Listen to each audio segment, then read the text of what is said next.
নমস্কাৰ ছাত্ৰসকলক স্বাগতম জনাইছোঁ আছাম টেষ্ট ইউটিউবলৈ। মই যে আপোনাৰ মাজলৈ লৈছোঁ ক্লাছ 10ৰ অসমীয়াৰ জিকিৰৰ কুৱেশ্যন এনচাৰ সকলোৱে ভালদৰে শুনি যাব। ইয়াৰ আগত MCQ দুটা পাৰ্ট দিছোঁ, যদি চোৱা নাই চাব, আৰু সকলোৱে মিলি মোৰ চেনেলটো অতি সোনকালে 1K ছাবস্ক্ৰাইব কৰি চেনেলটো গ্ৰ' কৰাত সহায় কৰে। তাৰ আশা কৰি মই যে ক্লাছটো আৰম্ভ কৰিছোঁ। নমস্কাৰ। জিকিৰৰ ৰচক হৈছে আজান ফকীৰ। কুৱেশ্যন নম্বৰ 1, চমু উত্তৰ দিয়া। ক, জিকিৰৰ ৰচক কোন? উত্তৰ, জিকিৰৰ ৰচক হ'ল শ্বাহ মিলান নামৰ এগৰাকী ইছলামী সাধু। তেওঁক আজান ফকীৰ বুলিও জনা যায়। কুৱেশ্যন নম্বৰ খ, জিকিৰবোৰক কিহৰ লগত তুলনা কৰিব পাৰি? উত্তৰ, জিকিৰবোৰক হিন্দুসকলৰ ভক্তিমূলক প্ৰাৰ্থনা বা স্তুতিগীতৰ লগত তুলনা কৰিব পাৰি। গ নম্বৰ, জিকিৰ শব্দটো কি শব্দৰ পৰা ওলাইছে? উত্তৰ, জিকিৰ শব্দটো আৰবী জিকৰ শব্দৰ পৰা ওলাইছে। এই শব্দৰ মূল অৰ্থ হ'ল ঘনে ঘনে উচ্চাৰণ কৰা। 2 নম্বৰ, তলৰ শব্দবোৰৰ অৰ্থ লিখা। উত্তৰ, ৰচুল ঈশ্বৰৰ প্ৰেমিক পুৰুষ, দেৱদূত আল্লাহৰ দূত, মুমিন বিশ্বাসী মুছলমান, ৰহম দয়া, কুতুব ধ্ৰুৱ নক্ষত্ৰ, বান্দা ভিত্ত। 3 নম্বৰ, মক্কাৰ দুৱাৰত চাহাব জীৱই মাৰে তালি, যেনে খালে খলৰ লগত ধৰি কাৰ্টপালি। উল্লেখিত কবিতাফাঁকিৰ অন্তৰ্নিহিত ভাৱটি বিশ্লেষণ কৰা। উত্তৰ, আজান ফকীৰৰ দ্বাৰা ৰচিত উক্ত কবিতাফাঁকিৰ জৰিয়তে মানৱ জীৱনৰ কথা ক'বলৈ বিচৰা হৈছে। মক্কা হ'ল এক পবিত্ৰ তীৰ্থস্থান। ইয়াত আল্লাহ অৰ্থাৎ ভগৱানৰ দৰ্শন লাভৰ বাবে বহুতেই মক্কালৈ গৈ জিকিৰ গায়। কিন্তু ইয়াৰ মাজেৰে জীৱই আল্লাহৰ কোনো সন্ধান নাপায়, কিয়নো জীৱকালত যি এবাৰো আল্লাহৰ নিৰ্দেশ কৰা পথত খোজ দিয়া নাই, তেওঁক আল্লাহ কাহানিবাই পৰিত্যাগ কৰিছে। মানুহৰ ভুল ধাৰণাৰ বশৱৰ্তী হৈ মানৱ জীৱনৰ এটাৰ পাছত এটা পাপ কৰি শেষত মক্কালৈ যায় তাত পৰম মুক্তি লাভৰ বাবে। কিন্তু অসৎ কৰ্মত লিপ্ত হোৱাজনে মুখেৰে আল্লাহৰ নাম ল'লে কেতিয়াও মুক্তি নাপায়। আচলতে বিশ্বাসী মুছলমানজনৰ অন্তৰত আল্লাহ লুকাই থাকে, তাক মাত্ৰ স্মৰণ কৰিলেই হ'ল। 4 নম্বৰ, ব্যাখ্যা কৰা। ক, পানী মৰে পিয়াহত, অগ্নি মৰে জাৰত, খোদা ৰচুল লুকাই আছে মুমিনৰ আঁৰত। উত্তৰ, প্ৰশংসা। উক্ত কবিতাফাঁকি আমাৰ পাঠ্যপুথিৰ অন্তৰ্গত আজান ফকীৰৰ দ্বাৰা ৰচিত জিকিৰ নামৰ পাঠটিৰ পৰা তুলি দিয়া হৈছে। সংগতি, এই পদফাঁকিৰ জৰিয়তে আল্লাহ অৰ্থাৎ ভগৱানৰ সান্নিধ্য পদ কিদৰে লাভ কৰিব পাৰি তাকে ক'বলৈ বিচাৰিছে।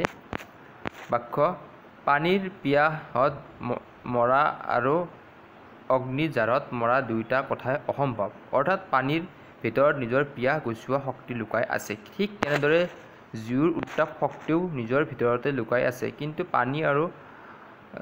পানী আৰু জুয়ে নিজৰ শক্তিৰ কথা নাজানে। ঠিক তেনেদৰে পানীৰ পিয়াহত অধীৰজনে পানীক পানী বুলি চিনি নাপালে বা জাৰত কঁপি থকা মানুহ এজনে জুইৰ অস্তিত্বৰ কথা নাজানিলে তাক বিচাৰি চলাথ কৰিলেও বিচাৰি পোৱা নাযায়। আল্লাহ বা ভগৱান আমাৰ হৃদয়ত থাকে, কিন্তু আমি তেওঁক চিনি নাপালে বা তেওঁৰ অপাৰ মহিমাৰ কথা নাজানিলে এই ব্ৰহ্মাণ্ড চলাথ কৰিলেও বিচাৰি নাপাওঁ। সৎ কৰ্মত বিশ্বাসী প্ৰকৃত মুছলমানৰ কৰ্তব্য পালনত দৃঢ় সংকল্প লৈ কোনো কৰ্মত লাগিলে অন্তৰতেই আল্লাহৰ নিবাস কৰে। প্ৰকৃত মুছলমানৰ অন্তৰত আল্লাহ বিৰাজমান, ই পৰম সত্য। 6 নম্বৰ, মক্কাৰ দুৱাৰত চাহাব তীৰ-বেণীৰ ঘাট, বেহাব নোৱাৰি তাত মায়াই ভেটে বাট। উত্তৰ, প্ৰশংসা। উক্ত কবিতাফাঁকি আমাৰ পাঠ্যপুথিৰ অন্তৰ্গত আজান ফকীৰৰ দ্বাৰা ৰচিত জিকিৰ নামৰ পাঠটিৰ পৰা তুলি দিয়া হৈছে। সংগতি, এই পদফাঁকিৰ জৰিয়তে কবিয়ে মায়াত আবদ্ধ হৈ জীৱন পাৰ কৰি মানুহে কিদৰে জীৱনৰ অন্তিম দিনত ভগৱানক বিচাৰি গৈ হাবাথুৰি খাইছিল তাৰ কথা কোৱা হৈছে। ব্যাখ্যা, ইয়াত মক্কাক পবিত্ৰ ত্ৰিবেণীৰ ঘাট বুলি কোৱা হৈছে। ত্ৰিবেণী অৰ্থাৎ ত্ৰিবেণী হৈছে হিন্দুসকলৰ পবিত্ৰ তীৰ্থস্থান। হিন্দুসকলে পবিত্ৰ বুলি মানি অহা যমুনা, গংগা আৰু সৰস্বতী নদীয়ে বাৰাণসীৰ যি ঠাইত মিলিত হৈছিল সেই ঠাইয়েই হৈছে ত্ৰিবেণী ঘাট।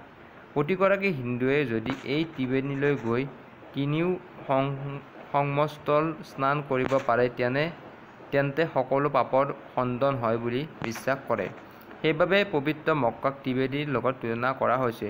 মক্কা হ'ল মুছলমানসকলৰ বাবে এখন পবিত্ৰ তীৰ্থস্থান। মক্কালৈ গ'লে হেনো সকলো পাপৰ পৰা মুক্তি লাভ হয় আৰু জীৱন মুক্তি লাভ কৰে। কিন্তু এই সংসাৰৰ মায়ামোহত বন্দী হৈ থকা মানুহে মক্কালৈ গ'লে মনত সুখ শান্তি নাপায়, কিয়নো তেওঁলোকে সংসাৰৰ আন লোকে যোৱা দেখি মক্কালৈ গৈছে।